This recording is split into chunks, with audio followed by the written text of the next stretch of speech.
Akkam jirtu kabajamtoota daawwattootaa fi hordoftoota Oromiyaa Freedom Media dambalii gungumaa uummataa nageen keenya kabajaa bakkuma jirtanitti sinaa ga'u jedha caamsaa 23 oduu guyyaa irratti qindeeffanii kan isin biraan geenu ta'atii jalqaba irratti hangafoota oduu. Afrikaa kibbaatti lammiileen Itoophiyaa lammiilee Itoophiyaa shan butanii maallaqa furii gaafatanii to'annoo jala oolanii. USA'n Iraan haleeluuf qophaa'aa jiraachuun himame. WHO'n sadarkaa balaa Eboolaa Dimokiraatii Rippaabilika Koongoo keessaa baay'ee olaanaa irra gahe jedhee. Dormii barattoota haleeluu booda Putiin haaloo ba'uu dhaadatanii. OFM dambalii gungumaa uummataa irraa oduu isinitti himuun kan isin waliin turu hanga daawwalaa buutii amma oduu bal'inaan. Afrikaa kibbaatti lammiileen Itoophiyaa lammiilee Itoophiyaa shan butanii maallaqa furii gaafataniin to'annoo jala oolanii. Poolisiin Afrikaa kibbaa shiraan butamuu biyyattii keessatti raawwatame milkaa'inaan fashaleessuu isaanii beeksise. Poolisiin Afrikaa kibbaa shiraan butamuu biyyattii keessatti raawwatame milkaa'inaan fashaleessuu isaanii beeksise. Poolisiin akka jedhetti qorannoon dhimmicha caamsaa 2026 kan jalqabe yoo ta'u namni magaalaa Limpoopoo keessa jiru namoota hin beekamneen butamanii maallaqa furii gaafatamanii.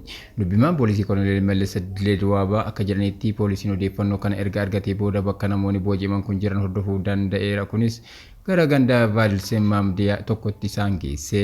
Akkasumas dilbata darbee sakatta'insa ganda kana irratti gaggeeffameen namoonni shan booji'amanii kun suuqii Spaazaa jedhamu keessatti argamuu isaanii himaniiru. Sakatta'insa kanaan sigaaraa seeraan alaa, bilbila harkaa, maallaqa guddaaf saantima boorsaa keessaa dhokfame argatanii. Lammiileen Itoophiyaa umriin isaanii waggaa 18 hanga 24 gidduu ta'an mana tokko keessatti cufamanii akka turan dubbi himaan kun walakkaa qullaa akka turan himaniiru. Namoota booji'aman kunneen guyyaatti al tokko daabboo kan kennamuuf yoo ta'u maatiin isaanis akka hiikaman maallaqa akka kaffalan irra deddeebiin gaafatamaniiru. Lammiileen Itoophiyaa lamaan butamuu kana raawwachuudhaan shakkaman bakka sanatti to'annoo jala oolaniiru. Misgaanuu Geetaachoo namni ganna 24 akkasumas Teshaal Tomboo namni ganna 20 butamuu kanaan himatamu guyyaa wiixata darbe mana murtiitti dhiyaataniiru. Akkasumas sigaaraa seeraan alaa fi bilbila harkaa qabachuun himatamanii. Odeeffannoon argate irratti simannaan maallaqa seeraan alaa daddabarsuu kan biraa kan galii yakka irraa argamu seera qabeessa fakkeessuun kan of keessaa qabu yoo ta'u manni murtii himannaa mara irratti dhaddacha wiixata dhufuuf beellama qabate.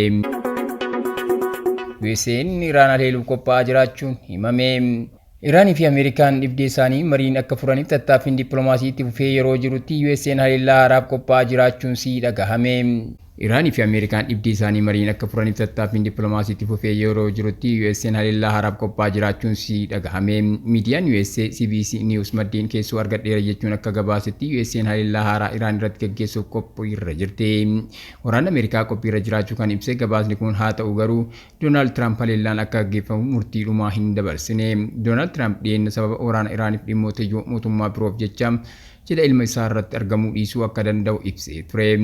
Qondaaltonni waraanaa fi tikaa Ameerikaa boqonnaa fudhachuuf turanillee karoora boqonnaa fudhachuu haquu isaanii maddeen garaagaraa ibsaniiru. Loltoonni Ameerikaa buufataalee waraanaa baha jiddu galeessaa keessa jiranis haleellaa Iraan deebistee gaggeessituuf akka hin saaxilamneef akka bahaa jiranis himame. Gama biraan ammoo Paakistaan biyyoonni lama marii waliigaltee irra akka ga'aniif tattaaffii guddaa godhaa jirti. Paakistaan ajaja waliigalaa humnoota waraanaasii gara Teeraanitti ergite. Oduu ibaatiin Tiraamp godaantota waa'ee hayyama jireenyaatiif akka dubbannuuf dursa biyya kiyya keessaa ba'a jedhanii. Bulchiinsi Tiraamp seera haaraa lammiilee biyya alaa USA keessa jiran kaardii magariisa argachuuf osoo hin gaafatin dura biyya akka ba'an dirqisiisu baase.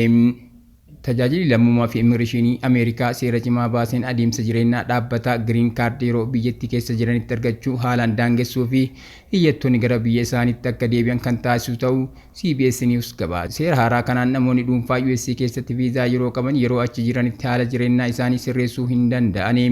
Kana mannaa biyyaa bahanii karaa qoonsilaa Ameerikaa biyya isaanii biyya sadaffaa keessa jiruun iyyachuun isaanirraa eegama.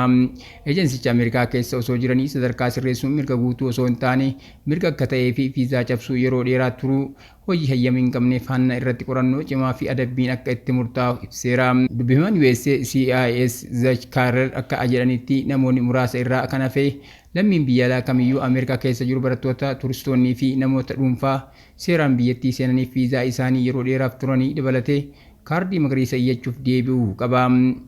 Imaammatichi namoota haadha warraa isaanii yookiin hojjechistoota isaanii USA irraa ispoonsara ta'an gara biyya isaaniitti akka deebi'an gaafachuus kan dabalatu yoo ta'u, viizaa yaada lamaa ilaalchisee wanti daangeffame wabii guutuu akka hin kennin hubachiiseera.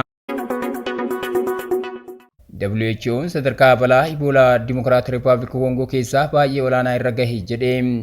Dhaabbanni fayyaa addunyaa sadarkaa balaa fayyaa hawaasaa dhibee Iboolaa Rippaabilika Dimokiraatii Koongoo olaanaa irraa gara baay'ee olaanaatti ce'u beeksise. Dhaabbanni fayyaa addunyaa sadarkaa balaa fayyaa hawaasaa dhibee Iboolaa Rippaabilika Dimokiraatii Koongoo olaanaa irraa gara baay'ee olaanaatti ce'u beeksise. Jimaata darbee Dr. Tedros Adhanom Ghebreyesus akka jedhanitti yaaddoon balaa naannawaa Afrikaa keessatti jiru olaanaa yoo ta'u sadarkaa addunyaatti garuu gadaanaa ta'ee argama. Gosti Iboolaa baay'ee hin baramne kan Bundibugyo jedhamuun beekamu kun talaallii mirkanaa hin qabu akkasumas namoota dhibee kanaan qabaman keessaa gara harka 3 keessaa tokko ajjeesa. Hanga ammaatti tamsa'inni dhibee kanaa Dimokiraatii Rippaabilika Koongoo keessatti namoota 177 ajjeesuu kan shakkamu yoo ta'u namoonni 750 qabamuun shakkama.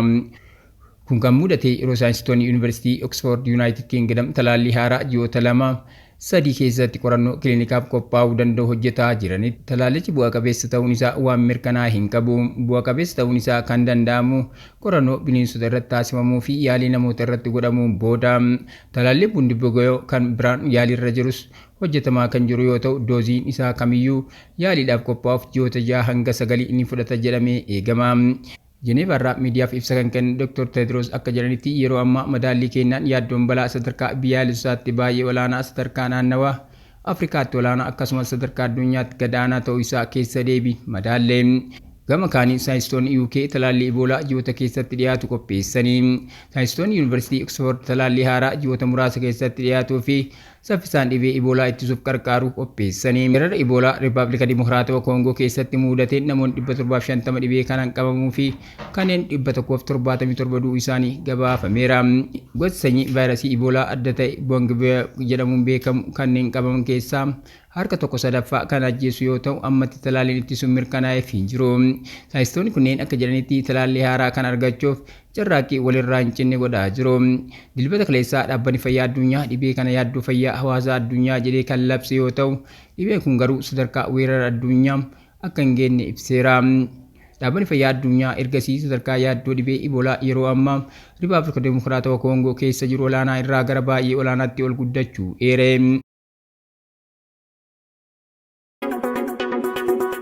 Yuukireen dormii barattoota haleeluu booda Puutiin haaloo ba'uuf dhaadatanii. Yuukireen ba'aa kutaa isii jalaa weerarame keessatti kutaa bultii barattootaa irratti haleellaa namaa raawwachuu hordofee pirezidaantiin Raashiyaa Vilaadimir Puutiin haaloo ba'uuf dhaadataniiru. Yuukireen ba'aa kutaa isii jalaa weerarame keessatti kutaa bultii barattootaa irratti haleellaa namaa raawwachuu hordofee pirezidaantiin Raashiyaa Vilaadimir Puutiin haaloo ba'uuf dhaadataniiru. Haleellaa Yuukireenii namoonni 10 yoo ajjeefaman 38 kan ta'an madaa'anii. Haleellaan kun halkan keessa kutaa Luhansk magaalaa Starovolis keessatti kan raawwachuu bulchaan naannichaa kan mootummaa Raashiyaa dubbate. Kanneen biroo 11 ta'an ammoo achi buuteen isaanii dhabamuu hime. Waraanni Yuukireen cibraa buufata waajjira olaanaa bobbii diroonii Raashiyaatti Rubkon diroon kan Starovolis keessatti argamu rukutuu beeksise. Gamoo rukutame kan Raashiyaan himattu haa ta'u haadhiisuu adda hin baafne. Puutiin garuu naannoo sanatti buufanni waraanaa buufanni tajaajili kana wal qabate tokkollee hin jiru jedhaniiru. Sagantaa simannaa masaraa mootummaa Kremlii Moskoo keessatti jimaata dubbataniin kanaafuu hidhannoon sirna ittisa qilleensaa meeshaa waraanaa elektirooniksii waan achi tureef gamoo san rukunne jechuuf ragaan guutuu miti jedhanii. Puutiin loltoonni Raashiyaa tarkaanfii haaloo ba'iinsaaf akka qopheessan ajajaniiru. Hoogganaan Raashiyaa kun haleellaa Yuukireen diroonota 16 fayyadamtee marsaa 3 haleellaa akka raawwatte dubbataniiru. TV mootummaa Raashiyaa barattoota miidhaman keessaa tokko kan agarsiise yoo ta'u maqaan isii Diyaanaa Shoofkon nama ganna 19ti. Odeessa baatiin Chaayinoonni 90 ta'an albuuda cilee baasaa osoo jiranii dhoohinsa dhumanii. Lammiileen Chaayinaa 90 ta'an kaaba Chaayinaatti albuuda cilee baasaa osoo jiranii dhoohinsa uumameen dhumuu isaanii miidiyaan mootummaa gabaase. Dhoohinsi gaazii kun kutaa bulchiinsa Shanxi jedhamu keessatti kan argamu buufata albuuda cilee dhakaa Liyooshinyaa jedhamu kaampaaniin Tongo Group bulchu mudate. Lubbu baraartonni dhibbaan lakkaa'aman garas ergamaniiru. Viidiyoon miidiyaa mootummaa akka agarsiisutti ogeeyyiin fayyaa meeshaalee lubbuu baraarsaa qabatanii buufatichatti mul'ataniiru. Ambulaansonnis duukaa mul'atu. Namoonni dhibba caalaan hospitaala geeffamanii ammallee carraaqqiin lubbuu baraaruu itti fufe. Balaan kun kan mudate jimaata galgala lakkoofsa biyyattiitti sa'aatii 1:29 irratti jedhame. Wayita balaan kun mudatetti buufata albuudaa kana kan hojjetan hojjettoonni 247 hojii irra turanii. Balaa kan hordofee pirezidaantiin Chaayinaa Shiin carraaqqiin lubbuu baraaruu akka cimuu fi kan miidhaman akka wal'aansa hatattamaa argatan waamicha godhaniiru. mootummaan ka'umsa balaa kanaa akka qoratuu fi gaafatamummaan akka hordofu gaafataniiru. Kabajamtoota daawwattoota keenya tamsaasni keenya akka namoota hedduu bira ga'uuf peejii keenya follow share gochuun akkasuma YouTube channel keenya subscribe godhuu hin dagatinaa. Oduun guyyaa kanaaf qabanne kanneen turanii waan nu daawwattaniif galatooma.